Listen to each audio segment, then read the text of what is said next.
Yeah, I'll just start the recording right now, because, yeah, I should probably start virtual cam too, shouldn't I? There you go, you can see that? Yeah. Alright, swell. Not that, like, you need to see it, because, you know. Well, yes, I mean, gameplay doesn't matter here. It's just voice background. Yeah, but, like, it might matter, you know, if we want to talk It about might. it. I mean, we do have Bowser and Yoshi, 2 Mario characters. Yeah. Also, why is the timer at 6 minutes? Is that not in the rule set? No, Usually... it's 8 minutes! Oh. Well, you know, these are 2 high-octane players, so it's gonna go by quickly. Yeah, sure. I mean, this is, like, just...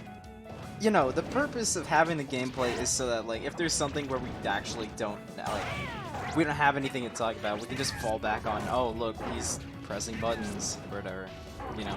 You can always fall back on the baseball observational commentary. I love baseball. Yeah. Yeah. I really don't know how it's played to this day. It's pretty simple. I can explain the rules. Because I used to play Little League. And it's like basically the same as modern baseball. Basically, like in essence, it's you got 9 players aside.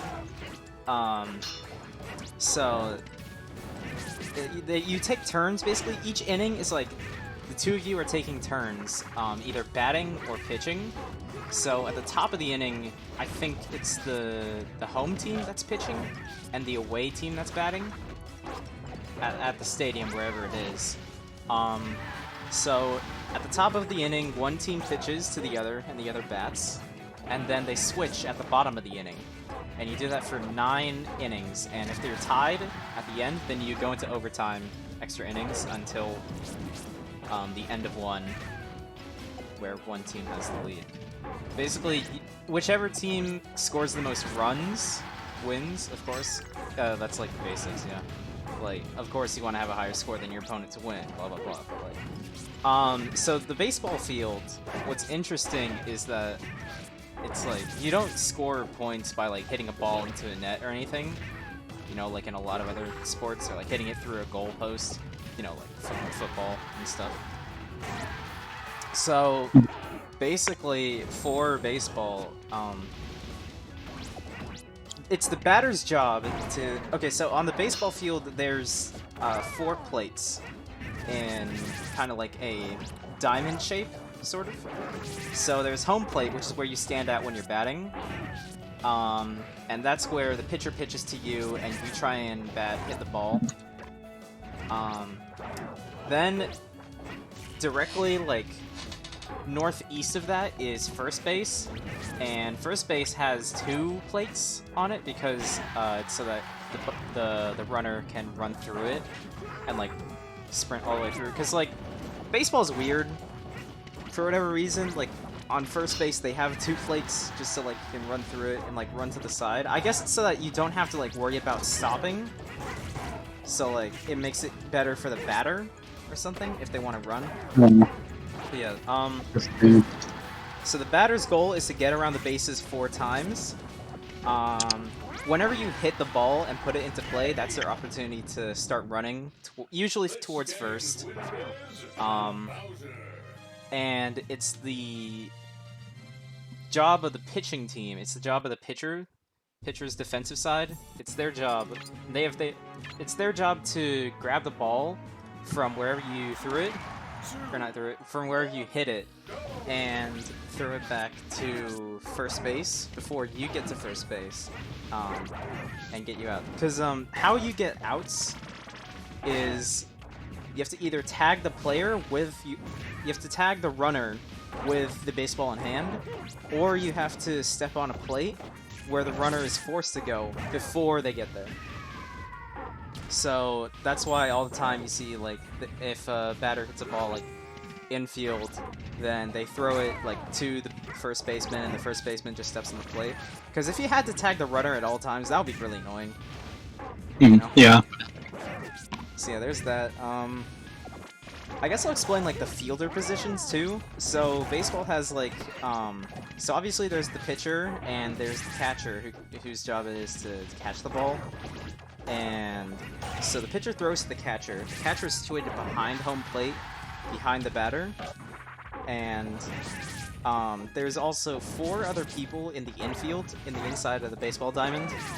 Those are the first baseman, the second baseman, and the third baseman. And there's a position between second base and third base, which is where the shortstop is. I don't know why they call it the shortstop. Don't ask me. It's just a name they You're have. just short of stopping, right? Yeah, I guess. I guess It's like, sure. but it's like the first baseman and third baseman, obviously, you know, they're like right near the bags, or the bases, of course. Yeah, baseball players call them bags sometimes. But like the second baseman is also kind of close to the bag, but he's on like the pitcher, he's on the batter's right side. And the shortstop is like there, but for the left side. So I guess they call it the second baseman because most batters are right-handed, so most balls that go to the second baseman, most balls that get hit are gonna go to the second baseman, I guess. If you like swing on average as a batter. And I guess it's the shortstop. I don't really know why it's called the shortstop, honestly. It just is. And then you have 3 outfielders. There's the right fielder, center fielder, and the left fielder, of course. And they sit out in the outfield in left, right, and center, and all that. I probably don't have to like, tell you where exactly they'd be. A lot of baseball teams will like switch up exactly where their players are positioned in the outfield or infield, depending on batters.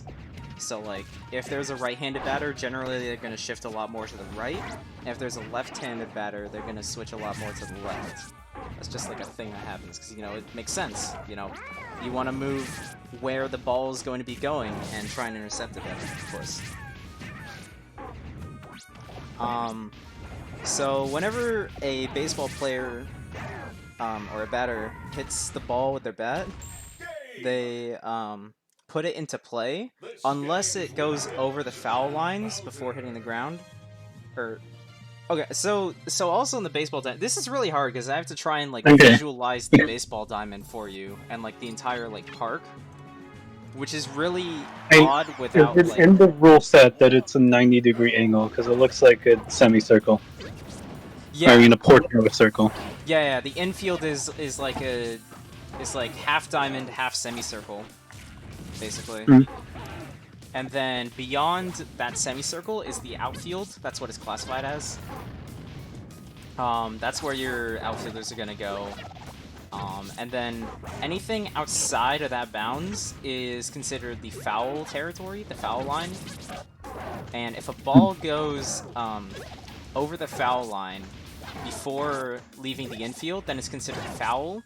It counts as a strike against the batter, and they have to do it over.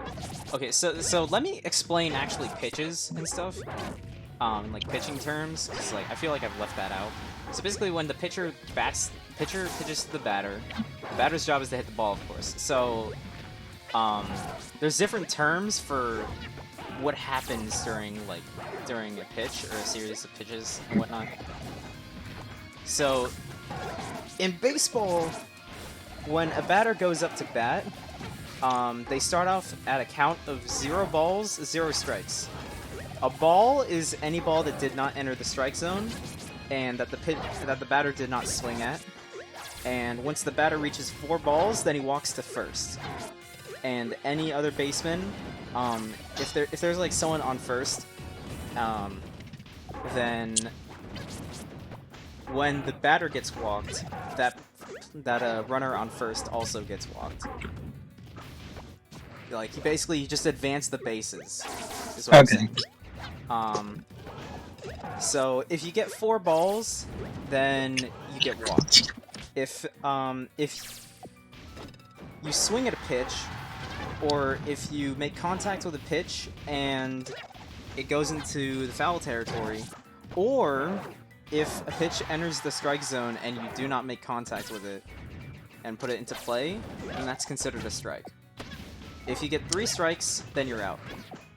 And every inning, a team has 3 outs. So it's the job of the defense to, you know, to make sure that they get those outs as quickly as possible. Don't let people on base. Try and prevent the other team from running around the bases all the time. But you don't have to just strike people out in order to get outs. Also, if they put the ball into play and you get them like tagged or you step on the base before they can get there, force an out, or if you catch the ball in the air before it hits the ground again, that's considered like a fly out usually.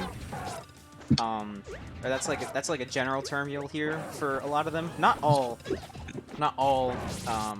outs where the ball was in the air and then caught. Not all outs are going to be a fly out, but they're still an out if you catch the ball before it touches the ground after being put into play.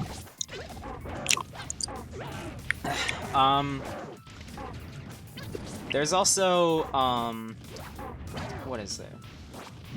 Also, if you hit a batter in the batter's box as the pitcher, then they get walked instantly. So you don't want to hit the batter.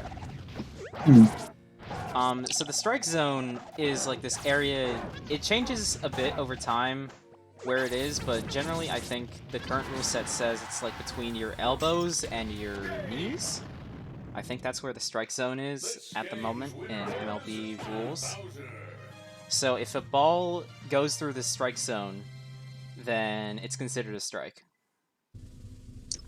And that's one of the ways in which you can get strikes.